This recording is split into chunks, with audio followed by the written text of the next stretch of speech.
आप देख रहे हैं न्यूज फीवर और यह है mahindraguru.com the Brahmastra for success. आइए चलते हैं आज की पहली सुर्खी पर। अधिक प्रत्यक्ष विदेशी निवेश एफडीआई आकर्षित करने के लिए रिजर्व बैंक ने क्रेडिट इंफॉर्मेशन कंपनीज या सीआईसी में 100% तक एफडीआई की अनुमति देने का नियम तय किया है, बशर्ते निवेशक कंपनी का स्वामित्व में कई लोग हिस्सेदारी होना जरूरी है। यदि स्वामित्व में कोई भी लोग शामिल नहीं है और ये एक तरफा फंडिंग है तो एफडीआई की सीमा 49% रहेगी। अगर सवाल की बात करें तो सवाल यहां बनेगा, ऋण सूचना कंपनियां या सीआईसी में उच्च विविधता कंपनियों के लिए नए एफडीआई सीमा कितनी की गई निर्धारित? उसका उत्तर है ऑप्शन 5, वो है 100%। और अगर वो संस्था विविधता पूर्ण नहीं है तो उसका उत्तर होगा 49%। चलिए बढ़ते हैं अगली सुर्खी पर। पाकिस्तान के प्रधानमंत्री नवाज शरीफ ने पाकिस्तान चीन ऑप्टिकल फाइबर केबल परियोजना की शुरुआत की। 4.4 करोड़ डॉलर की लागत वाली यह परियोजना 2 साल में पूरी होगी और स्पेशल कम्युनिकेशन ऑर्गेनाइजेशन रावलपिंडी से खुंजराब तक 820 किलोमीटर लंबी केबल बिछाएंगे। यह दोनों देशों के बीच टेलीकम्युनिकेशन के लिए एक अन्य विकल्प उपलब्ध कराएगी। ये जो एक इनिशिएटिव लिया गया है, ये एक योजना जो स्टार्ट करी जा रही है, ये चाइना पाकिस्तान इकोनॉमिक कॉरिडोर के अंतर्गत जो उन्होंने अपने आधारभूत जो संरचनाएं है वहां की, उस पर फोकस करके इस इनिशिएटिव को लिया है। आइए देखते हैं हमारे आने वाले एग्जाम में किस तरह का क्वेश्चन इससे पूछा जा सकता है। पाकिस्तान के प्रधानमंत्री नवाज शरीफ ने लंबी पाकिस्तान चीन ऑप्टिकल फाइबर केबल परियोजना का उद्घाटन किया है। इसका जो उत्तर होगा वो आपको भी अभी शायद इसकी जानकारी हो गई होगी। ऑप्शन यानी विकल्प 3 820 किलोमीटर। आइए बढ़ते हैं दूसरी खबर की तरफ।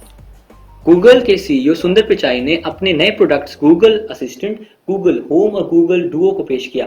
इसके साथ ही व्हाट्सएप से मुकाबला करने के लिए अब गूगल अपना ऐप लॉन्च किया है। इसका नाम है गूगल येलो। इस ऐप में ढेर सारे फीचर्स हैं जो इसे व्हाट्सएप से बेहतर साबित करते हैं। यह एक मैसेजिंग ऐप है जो बिना यूजर के दखल के टेक्स्ट मैसेज के लिए ऑटोमेटिक टेम्पलेट रिप्लाई दे सकता है। तो यहाँ पर अगर बात करें तो सीधा एक कॉम्पिटिशन होगा व्हाट्सएप और गूगल येलो के बीच, जो कि बहुत ही रोचक होने वाला है। चलिए देखते हैं इस सवाल क्या बन सकता है। गूगल द्वारा शुरू किए गए नए एप्लीकेशन का क्या नाम है जिसे व्हाट्सएप के साथ प्रतिस्पर्धा के लिए उतारा गया? उसका उत्तर है विकल्प 2, वो है गूगल येलो। चलिए बढ़ते हैं अगली सुर्खी पर। तुर्की की सत्तारूढ़ पार्टी ने बिनाली यिल्दिरम को देश का नया प्रधानमंत्री नामित किया। यिल्दिरम फिलहाल टर्की के ट्रांसपोर्ट, मैरीटाइम और कम्युनिकेशन मिनिस्टर हैं।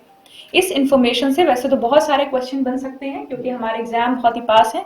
तो 2-3 इंपॉर्टेंट फैक्ट्स हैं इसके बारे में, जैसे आपको टर्की की कौन सी मुद्रा उपयोग में लाई जाती है, वहां के प्रेजेंट समय में, करंट समय में वहां के राष्ट्रपति कौन है, वहां की कैपिटल क्या है, ये सारी चीजें आपको पे ध्यान देना चाहिए। जो एक बहुत ही महत्वपूर्ण क्वेश्चन है जो इस न्यूज से बनता है, हम उसको देखते हैं।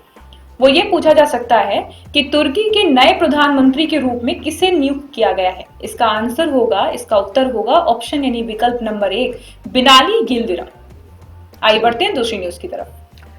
14.62 कैरेट के एक नीले हीरे को दुनिया का सबसे महंगा जवाहरात होने का तमगा मिला है। क्रिस्टी की ओर से नीलामी की गई, जिसके दौरान इस हीरे को रिकॉर्ड 5.75 करोड़ डॉलर या करीब 388 करोड़ रुपए में बेचा गया। दुनिया के सबसे बड़े इस नीले हीरे को द ओपेनहाइमर ब्लू नाम दिया गया है। तो देखते हैं इस पे सवाल क्या बन सकता है। दुनिया के सबसे बड़े नीले हीरे का नाम क्या है? जिसका बिल्कुल उत्तर है ऑप्शन 4, विकल्प 4, जो है ओपेनहाइमर ब्लू। चलिए बढ़ते हैं अगली सुर्खी पर। प्रमुख उद्योगपति रतन टाटा ने Niki.ai में निवेश किया है। Niki.ai एक कृत्रिम सूक्ष्म आधारित चैटबॉट है। सबसे पहले चैटबॉट क्या होता है ये जान लीजिए। चैटबॉट एक तरह का कंप्यूटर सॉफ्टवेयर है जो कि ह्यूमन यानी मानव, अगर सॉफ्टवेयर यानी कंप्यूटर एक मशीन से कम्युनिकेशन यानी कि वार्तालाप सेट करना चाहें तो ये उसको बहुत ही इजी माध्यम में, सरल तरीके से उनको बीच में कम्युनिकेशन सेट कर सकता है। आइए हम देखते हैं इस पे क्वेश्चन क्या पूछा जा सकता है। हाल ही में किस उद्योगपति ने Niki.ai में निवेश किया जो कि एक कृत्रिम सूक्ष्म आधारित चैटबॉट है? इसका उत्तर होगा विकल्प 3, रतन टाटा। आइए बढ़ते हैं दूसरी न्यूज की तरफ। मूडीज इन्वेस्टर्स सर्विस ने कहा कि भारतीय अर्थव्यवस्था की वृद्धि दर चालू और अगले वर्ष में 7.5% रहेगी। ये बहुत अहम एक फैसला है क्योंकि मूडीज ने इससे पहले 7.5 प्लस की भविष्यवाणी की थी, पर अब जो उनका अनुमान है वो 7.5 है, जो बाकी देशों से बेहतर है जरूर। चलिए देखते हैं इस पर सवाल क्या बन सकता है। मूडीज के अनुसार अगले वित्त वर्ष के लिए भारत की विकास दर कितनी रहेगी? उसका उत्तर है विकल्प 2, जो है 7.5%।